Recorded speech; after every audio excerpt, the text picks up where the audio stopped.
probably wonder why I put some things into Progressive News, which is the news links, a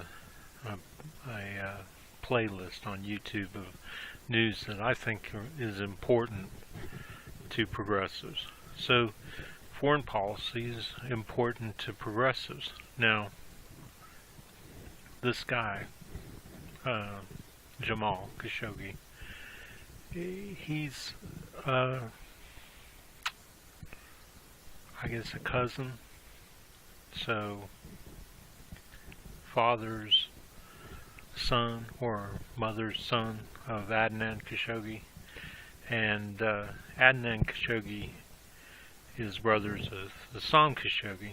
Now, Assam and Adnan went to Red Bluff or Redding, whatever, out in California, and my mom and Doris were going there, and they were best friends, and Doris married Assam Khashoggi, and Assam owned a big furniture company, interior design. They built castles for the King of Saudi Arabia and the princes and everything. So my father ended up at first being the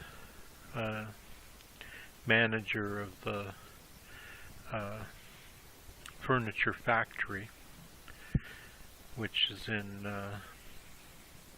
Beirut, outside of Beirut. Well, in Beirut, it's a part of Beirut called Aina Romani. And went on to be in charge of of building these palaces in Saudi Arabia. And I'll show you some pictures and stuff so you can see what I'm talking about. But because Doris and my mom were best friends going back to when they were in high school in Corning, California, and because of that, I guess my dad got hired by Assam to run the factory. We would live with the Khashoggis a lot because we would be getting out of our apartment at a certain time, and they had a house, plenty of room, and we could just stay with them, and then we'd fly to Beirut, and then once we got to Beirut, we'd live with them until we got an apartment, etc., etc. And Mona and Kareem, Assam's daughter and son, were my best friends, basically. Or at least I was best friends with them. It turns out, looking back on it, that they were kind of snobby. I mean, they never treated me, you know, whenever I make a friend, they're on an equal basis. But looking back on it, it seems to me like the Khashoggis always considered us the help, you know.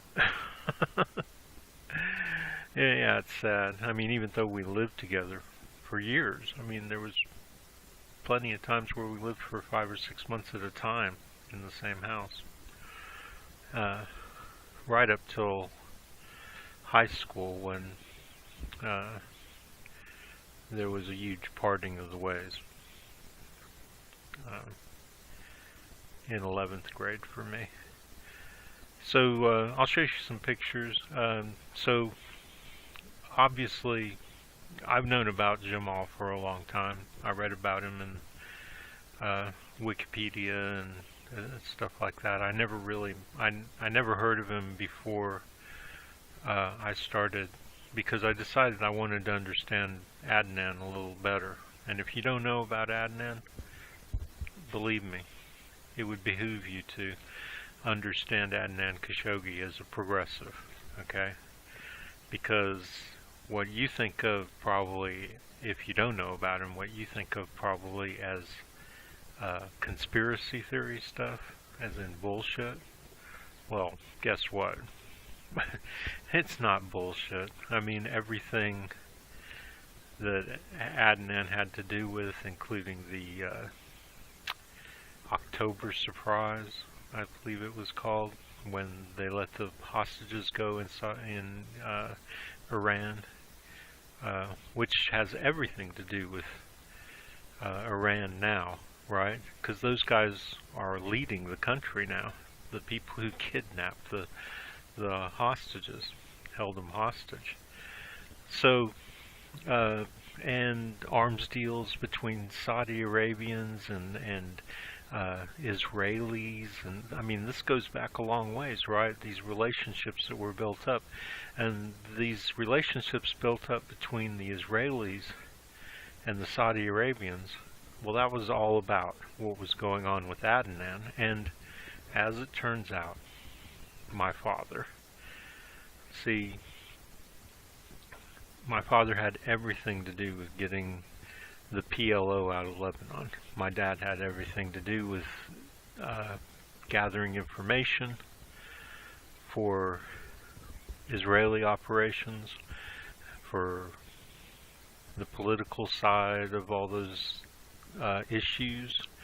And then when Singer didn't seem, Singer Sewing Machines was his cover, right? So when they didn't have any use for him and they got tired of him working really not for them, but for, I'm guessing military intelligence, but if you're military intelligence, army intelligence, then you're CIA, you're everything, right? Because all that stuff gets disseminated amongst all the other militaries and CIA, maybe not FBI or DEA or things like that, but anything military type, okay? And I know that he was working for them because after badgering him for a while, well, not badgering him, but I'd bring it up every couple of years, you know. Come on, Dad, what were you doing? Why? How did you know that bomb was going to go off and you got out of the building just in time, you know, and all these things that happened to him. So he said, well, you know, where do you think these are his exact words, where do you think those reports I used to write would go to? And he just looked at me with that knowing look, you know, like, you know where they were going. So anyway, so obviously he was sworn to secrecy. I'm sure the military has certain kinds of oaths that you have to take and everything to, or whatever. And plus he was protecting his family by not ever admitting anything. And really not really letting us know. It took me a long time to figure it out. And it was a number of things that happened that led to my conclusion, which led to me constantly asking him, you know, not like every day, more like every year. But I wanted to know. So then he gets hired by a rich Saudi Arabian to run one of the biggest trading establishments, Rezayat, and his name was Mr. Ali Riza. I think he was Muhammad Ali Riza. And he, I mean, this is back in the 70s, right? Or late 70s, early 80s. Now imagine if you don't understand how big this thing was. I know they talk about billions now all the time, but back then a billion was a trillion. Believe me. Nobody talked about billions. You know, there were millionaires. There weren't billionaires yet. And if there were just a few and you didn't really hear about them. And you wouldn't hear about them until later.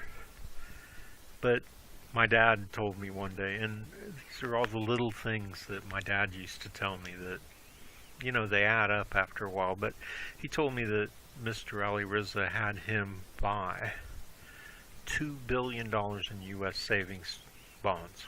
All at once. $2 billion. This is a fantastical amount. And what it goes to is how important Mr. Ali Riza was. Now, my dad also told me that he used to do business with the Bin Ladens, who were also contractors. They built Mecca, where everybody goes to Hajj, and all this other stuff, even though they were actually Yemeni. So that might tell you something about, that's definitely an interesting factor in this war on Yemen and this war on certain Saudis like Jamal Khashoggi. That's definitely important, you know. Jamal Khashoggi wasn't Saudi Arabian. I mean, he is, and so were the Bin Ladens, but they weren't original Saudi Arabians, so they couldn't say, I mean, yeah, they can claim some kind of relationship with some kind of, you know, prophet or you know, Ali. I think he claims, Khashoggi claims to be related through Ali. They all do.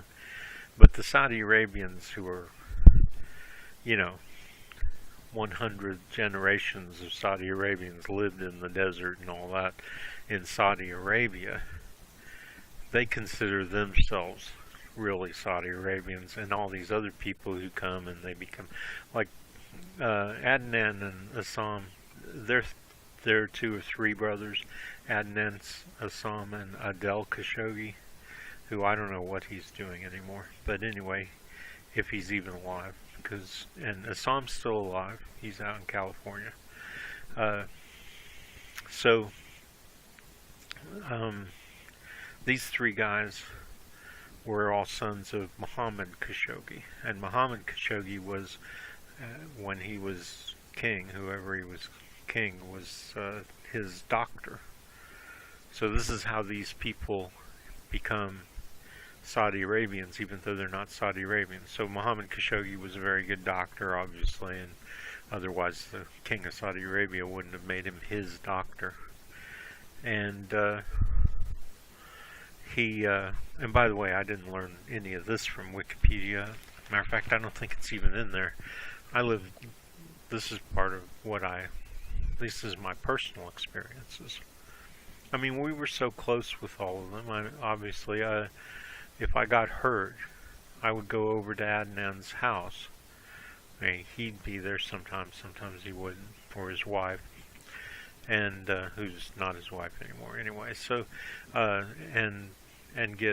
they had a doctor living there, and he would take care of me. He took care of me when a Palestinian boy hit me in the eye with a rock, nearly put my eye out. All kinds of personal experiences. So, the main point here is Khashoggi isn't Saudi Arabian. He's a Turkmen, and Turkmens are in northern Syria and southern Turkey, I guess, to a certain extent. I suppose they're kind of spread around, but the Turkmens are, I do believe they're fighting on the side of the rebels in Syria. So, you know, I'm trying to give you information that I find valuable when I look at what's going on in Syria, Iraq, Turkey, Iran, Lebanon, you know, Egypt, obviously, and all these other Arab countries. Or I won't call them Arab, I'll call them Middle Eastern, because Arab is a very specific kind of genetics related to the real Saudi Arabians, the ones who are really these desert camel jockeys, you know. I hate to call them other names that I've heard them called. Sand something with, I mean, these are words that Americans who are very racist use with them. But they're, I don't know what to say about them. They look different. They've got a lot of them are like Osama bin Laden was very tall. And when I say they're like Yemen is a different country, but as far as genetics, everybody on that Arab peninsula is very closely related. You know, it's once you get off, Turkmens are not closely related to Saudis. They're a long ways away from them. And of course, in ancient times, it was a real long ways away. Most people didn't even interact and certainly didn't have children together, you know. All that happened later, you know, after there were trains and cars and stuff like that.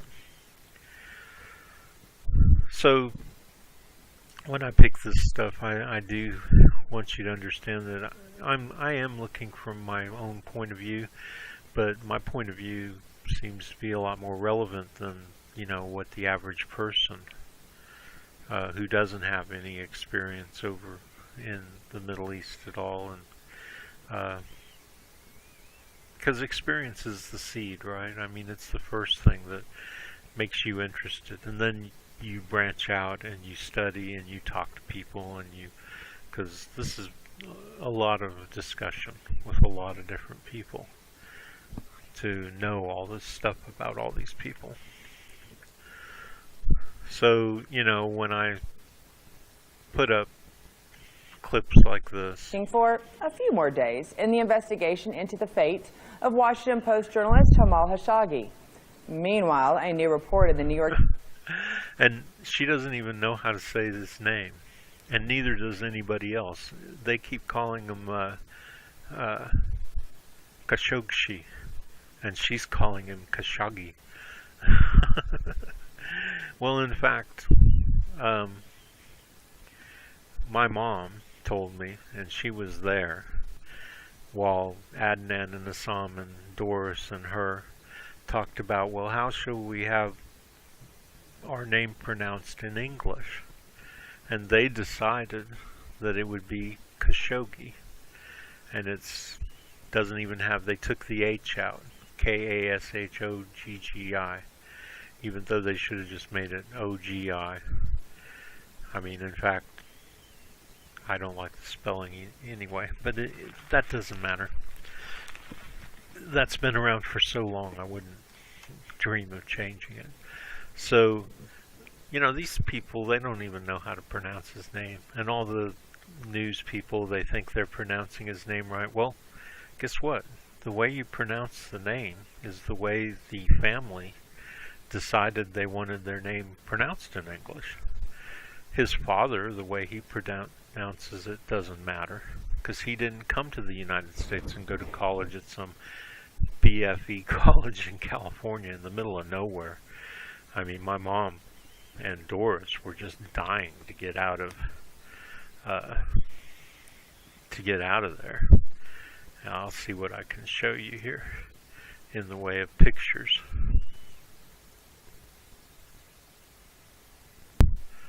As long as we're in here, I'll show you. I mean, this is a girl that I almost married her.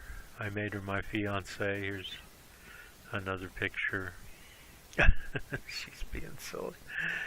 And she's just not my cup of tea. I decided against that. This is Taekwondo in Indonesia. There I am.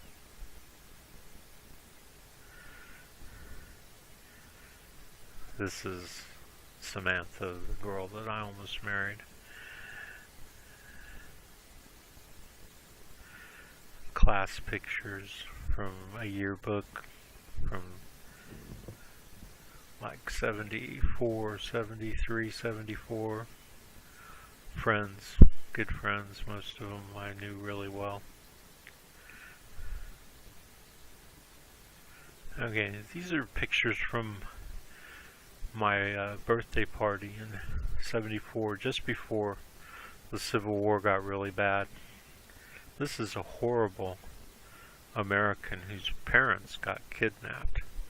They were one of the people who, I mean, they were Christian missionaries. They had no business being in Lebanon at all. They were there just to cause trouble, and they found it. Once they got there, well, I was gone, but I heard about her parents getting kidnapped. And this was my girlfriend right up to this party. At which point, and she was Saudi Arabian, by the way. But my best friend, Nikki Ludlow, stole her from me at my birthday party. Can you imagine? Boy, what a great friend that was, huh? Anyway, I was dating her too, so uh, went out with her a few times. That's uh, Tracy Shamoon, and anybody can look her up. Her father was um, Danny Shamoon, and his father was Camille Shamoon. And you can look up Camille Shamoon on Wikipedia and find out all about them. And she was a great girl, man. And everybody was just all thrilled with her. See, she's just like her mother. She was really beautiful.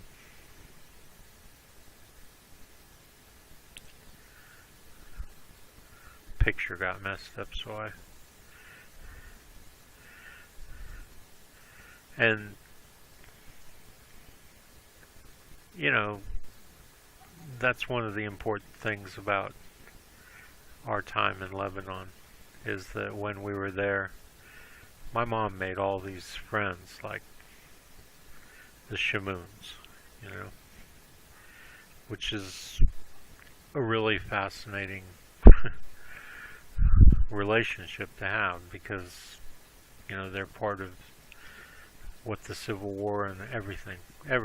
You'd have to, I can't, it would take me hours to try and explain to you how our relationship with the Shamoons and how the Shamoons are important to understanding politics. I mean, it's well, I can't explain it. So I just wanted to show you pictures, show you that yes, I really was everything that I say I was. So there's Mona. This is we're at, and there's me, and we're at her birthday party. And I was friends with all these kids that were in her neighborhood because I lived there a lot.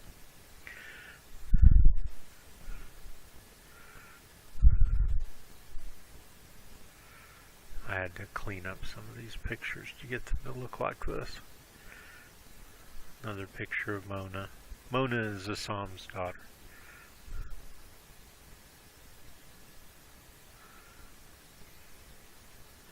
And of course, yes, I was madly in love with her. But like I said, she was kind of snobby. She never would go out with me. Until the very end. And I think that's part of the problem. That's Doris. So that's the woman that Assam married. There's me.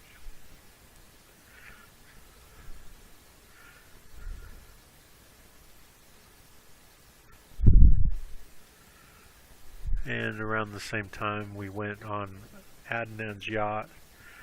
Assam got a hold of it, and we went from San Francisco to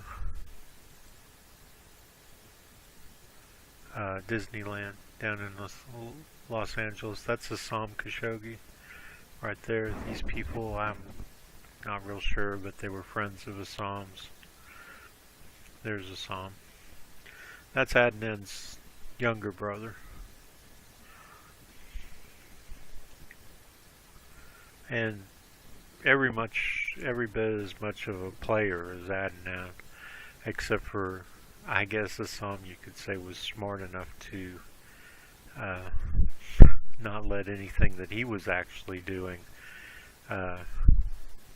get on the radar, so to speak, because you won't see tons and tons and tons of hits if you Google Assam about him involved in all kinds of really mostly just bank robberies. But like that guy says in his book, you know, the best way to rob a bank is to own one.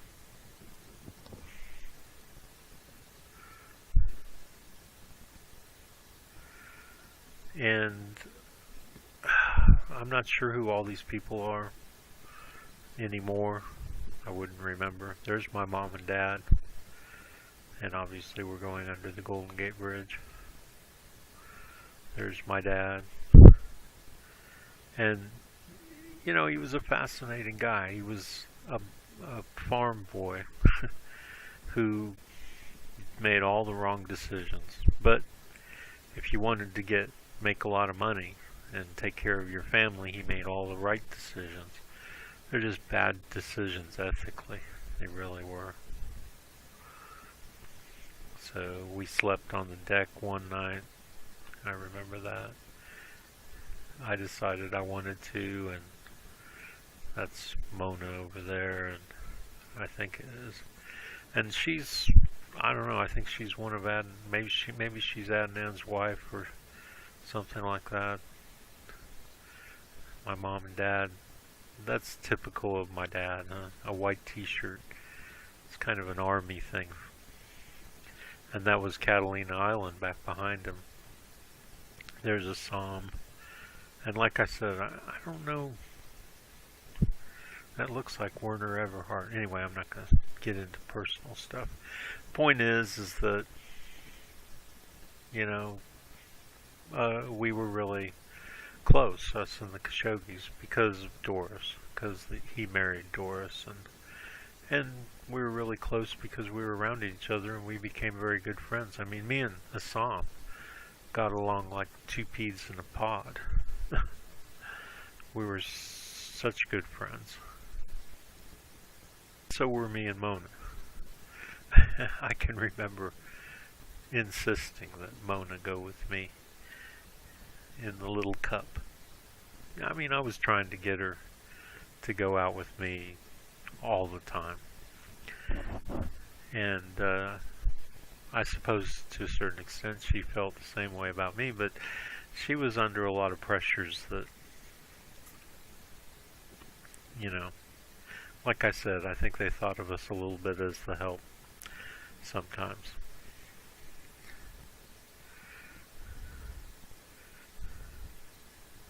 And that's Kareem, that's her younger brother, and he was a little terror, and I guess they've disowned him, last I heard, because I still talk to Mona from time to time. Not much anymore, because I don't know, she's finally grown into the snobby kind of person. She's impossible to talk to. I asked her if she wanted to, you know, get on the phone with me, you know, once a month or something and just talk old times, and she said yes. But then when I call, she just doesn't really talk, and so I don't know, I just stopped calling her.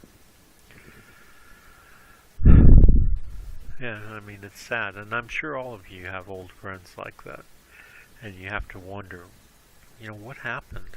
How did you go from being like friendly to like very hard to get along with? And you know, I'm sure they have their reasons. They probably blame it on me. I don't know what I did, but there have been times where I've been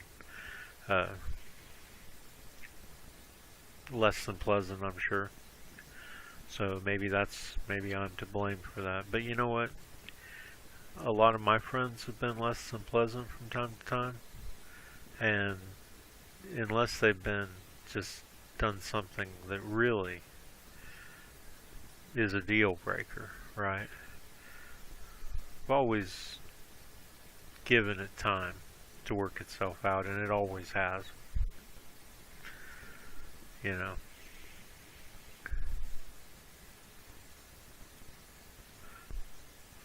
So these are pictures taken.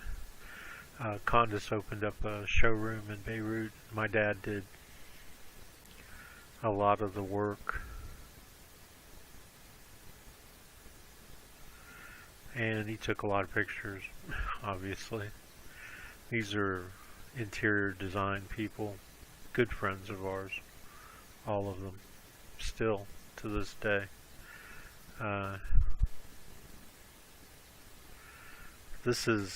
There's a psalm and my dad, and I'm not sure who this guy is, and they were giving out awards for the company. Obviously, my dad felt like that was important, and they got Adnan and the Psalms and Adele's father to come and give a speech. Unfortunately, the pictures aren't showing up. And I'm sure you don't have time to sit here and wait.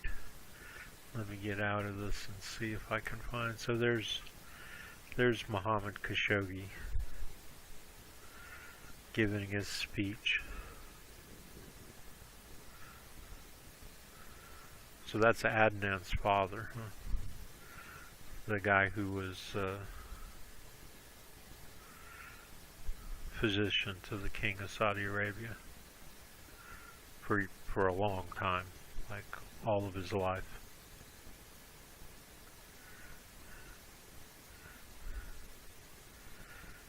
And I don't know, maybe these pictures got corrupted.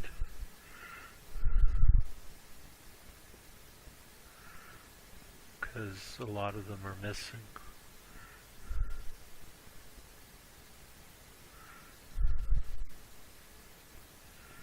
But that's okay. I have the originals.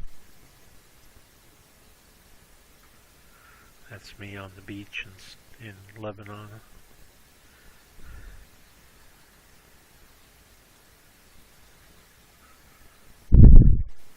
Okay, so these are pictures of Beirut when I was there, 68, 69. My birthday party, there's Mona Khashoggi and a bunch of my friends.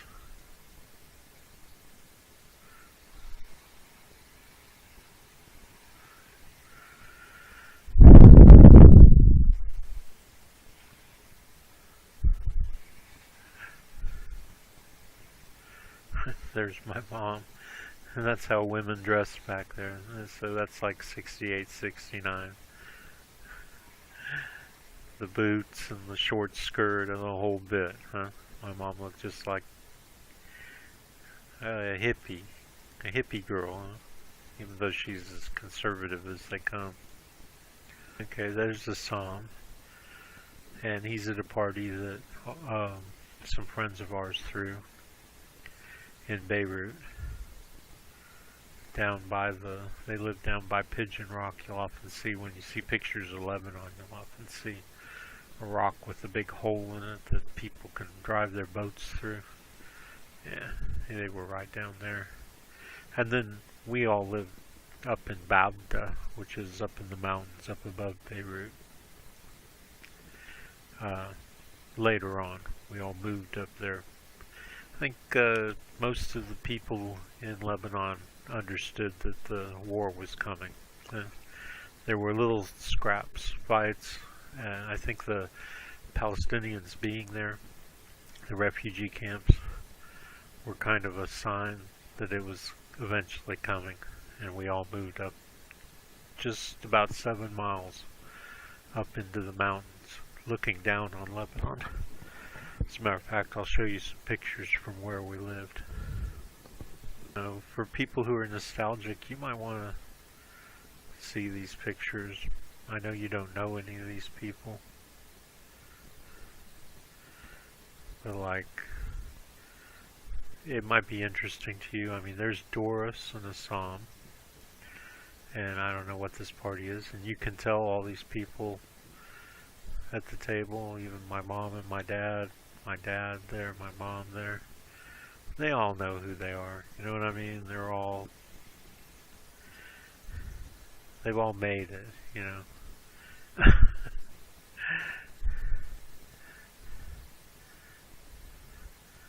These are pictures. That's Sherry Jones, Mark Jones. The Joneses were our best friends. This is obviously Halloween. That's Kareem Khashoggi, actually. That might be Mona, I don't know. I mean, everybody's dressed up, right? Doesn't look like Mona, though. And These are all still good friends of ours. They're still alive. Jan Jones, though, is dead.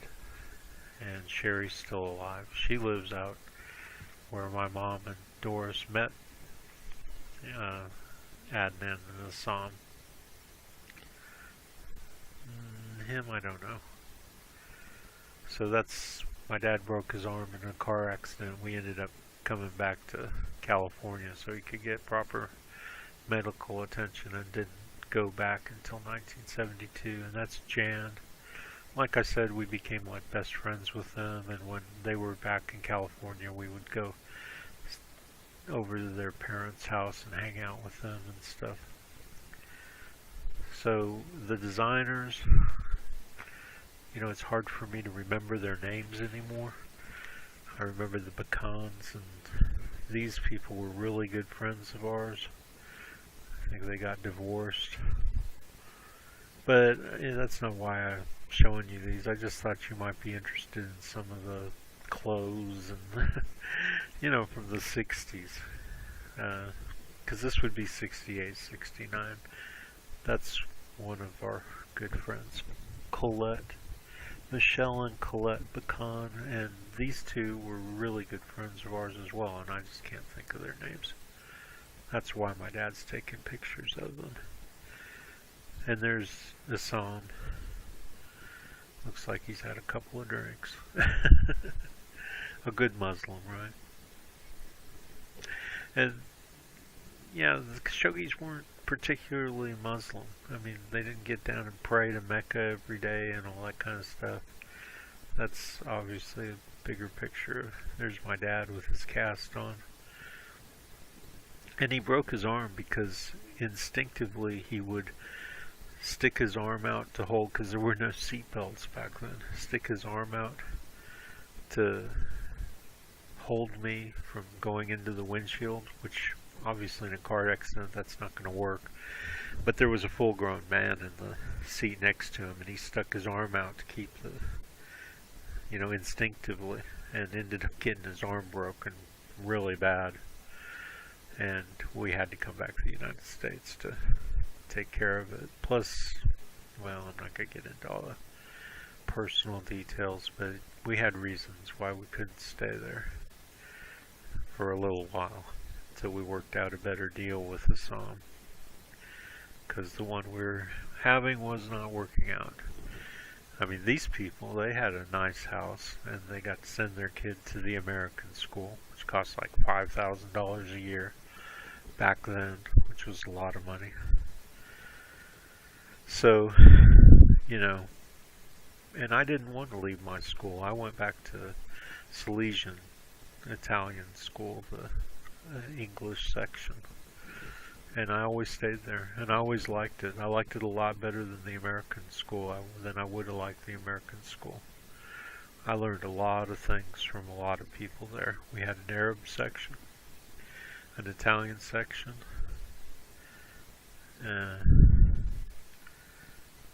trying to think, that may be it. So a lot of interaction with a lot of different kinds of people. And the American section, or maybe, yeah, I think it was the American section, but it was a wide variety of people from all around the world. So, and I'm still friends with them. In fact, I almost married Samantha Nakashian. And boy, I mean, even though I decided I didn't want to be married to her, and she hated that, but even though I didn't want to be married to her, it's fascinating knowing her, and I learned more about my friends from her, at least the international ones, the ones like her sisters and her brothers, and her, because they all went to my school, and all their friends and all the people she knew better than I did at my own school. And I knew them longer than she did, because she didn't stay at school that long. A couple of years. I was there for 4.5 years. So, you know, I will say this, that I can bring you perspectives, especially on international stuff, that, an ordinary person, just a typical American living here, just learning what they learn off of the news and stuff, can bring you. It's too bad that's blurry, huh? That's a nice picture. It's just a typical corner, huh? Couple of street vendors, couple of cars. And we're on the Corniche Mazra. That's what we call Dead Man's Beach, because nobody swam there because there was a bad undertow. And we're back around, I guess, to wherever. This is the beach house that we used to rent with 3 or 4 other families, because there was no point in renting one all for yourself, because it's not like you were going to spend all that much time there, right? So we'd share it. This is San Michel Beach. Here's what I was looking for. So this is when I was living with. That's Mona, and I'm forcing her to look at the camera because she doesn't want her picture taken. That's Kareem. He's just a baby. Josephine, Palestinian woman who was their nanny. And I've tried to track down Josephine because she was a wonderful woman. She Palestinians and Shia, Sunni, all of them, the poorest of the poor, some of the most wonderful people I ever met, and that's why I understand why they're motivated the way they are to try and save their people. Now I forget who this is. It's either Adele or Adnan, but one of them came to the Christmas party as Santa Claus and did our Santa Claus stuff. I know, that's funny, isn't it? A Muslim.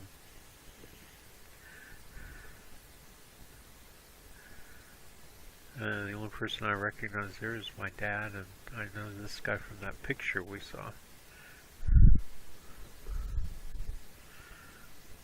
So obviously these are more pictures from that party. And that's Assam and Doris. And she was very pretty, Doris was. And even though she had a real attitude all the time, when you got to know her, she was really, really a kind, to me. Because she watched over me like for my mom when my mom wasn't around. And every second of that time, I remember she was just a caring person. What can I tell you? And the opposite of what she seemed like when she wasn't like that. With other people, mostly. She was always good to me, though. So, I don't know, a couple secretaries or something. My dad working with designers and stuff.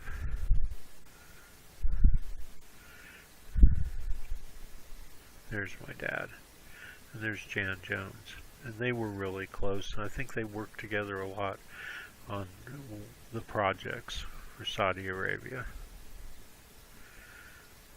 Obviously, again, there's Jan, and there's my dad, I think, at the very end of the table. There's Jan and Sherry. Everybody smoked back then. There's my mom.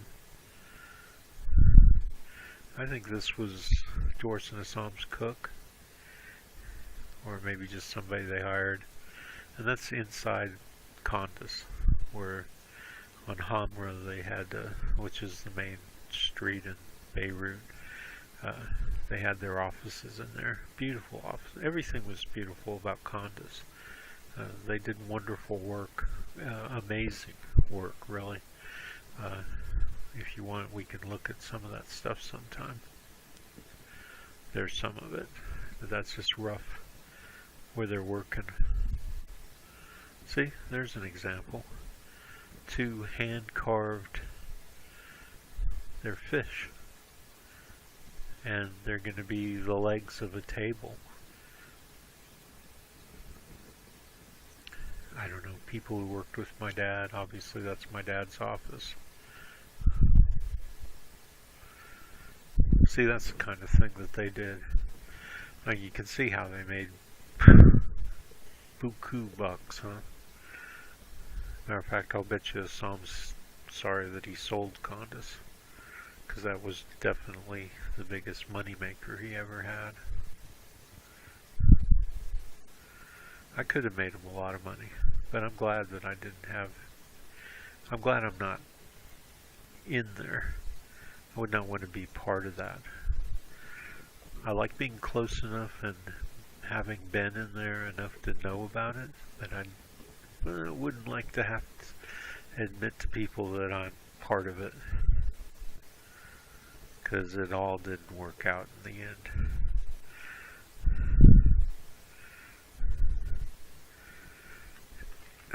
In fact, from the point of view of Democrats, you know, I'm sure that they don't like the fact that my father was the guy. I mean, he definitely was the guy. Him and Adnan and King of Saudi Arabia, who was Prince back then, Prince Khalid, I think it was, bin Abdulaziz. They were the ones who raised the Mujahideen with Osama bin Laden and had them go fight the Russians. So that's what this segment's really about, you know. I mean, maybe to get you to see that I'm not just some guy, and I'm not just showing you some pictures. These are all pictures my dad took, and a few that I took. I had a little Instamatic, and I would take pictures too. These are stuff that was shipped to Saudi Arabia from Beirut, from the factory, and he was taking pictures of them because they were damaged for insurance purposes. I mean, who else would have pictures like this other than me? Right? I mean, these are my dad's pictures. He took pictures of the guys who designed stuff. Amazing how they could draw, huh? What beautiful pictures or drawings they made. And my dad got this guy who did most of the drawing, and that might be who some of the pictures are of, to draw pictures of buildings in Beirut for us, and now they're gone, stolen. I have to assume they were stolen or thrown away. I highly suspect that my mom and dad have thrown away a lot of stuff that was kind of history of what happened in Beirut. All of our Daily Star magazines, like newspapers, are gone. I can't get my mom to tell me what happened to them. Maybe my dad threw them away. Which is crazy, right? I mean, that's the only thing we have news-wise from Beirut from the time when a lot of things happened. A lot of bad things. A lot of things the Christians did in Lebanon. And that was 90% of the relationship that my mom and dad both had there, was with the Christian Lebanese. Okay, so we're already up to like 50 minutes, so I'm going to stop this.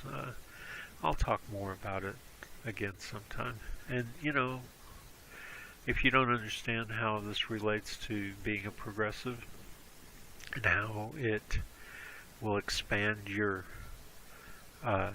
knowledge, then don't watch them. It's okay with me. I mean, I don't expect you to find every segment I do fascinating and interesting.